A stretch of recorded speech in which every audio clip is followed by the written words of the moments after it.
with breaking news out of Florida, where former President Donald Trump has pleaded not guilty to all 37 federal criminal charges he was indicted on. Trump is now the first former president to face federal charges. This is video from earlier today when the former president was escorted from Trump National Doral Golf Course. And this is a live look now at the airport in Miami, where the former president has just begun the return flight to New Jersey. Tonight, Trump is expected to give a speech on the events of the day.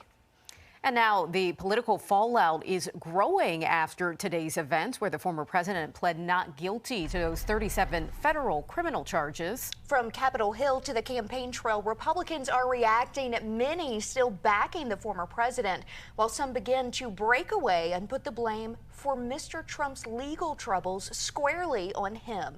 NBC's Alice Barr is live on Capitol Hill with the details. Brittany and Rachel, as the legal system is trying to show that former President Trump will be treated the same as any other criminal defendant, it is clear this historic indictment is roiling the political world. As former President Trump makes his first appearance in federal court today, pleading not guilty to charges he mishandled government secrets and misled investigators, he's already appealing to the court of public opinion. It's a disgrace. It's a witch hunt. The whole thing is a scam. Republican reaction growing more mixed, with a few GOP lawmakers now voicing concerns. What President Trump did was wrong. I mean, it's clear as day. It's very problematic. There's a reason I'm not defending it. Most Republicans are standing by the former president. Justice is not being carried out equally. Pointing to President Biden's ongoing classified documents investigation. Politically is seen as a double standard.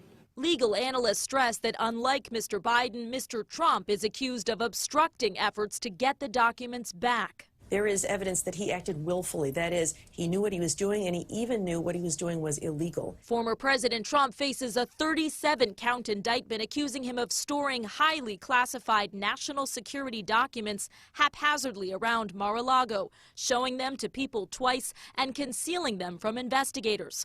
On the campaign trail, a shift to sharper rhetoric from some GOP rivals. If this indictment is true, if what it says is actually the case, President Trump was incredibly reckless with our national security. There are people in my own party who are blaming DOJ. How about blame him?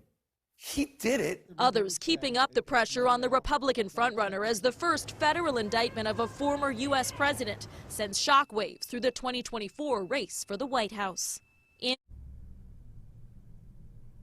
There are a lot of questions about whether any trial will play out during the 2024 race for the White House, or if it could push until after the election, and just what effect all of that will have. Former President Trump has been fundraising off of the indictment, including an event set for tonight back in New Jersey.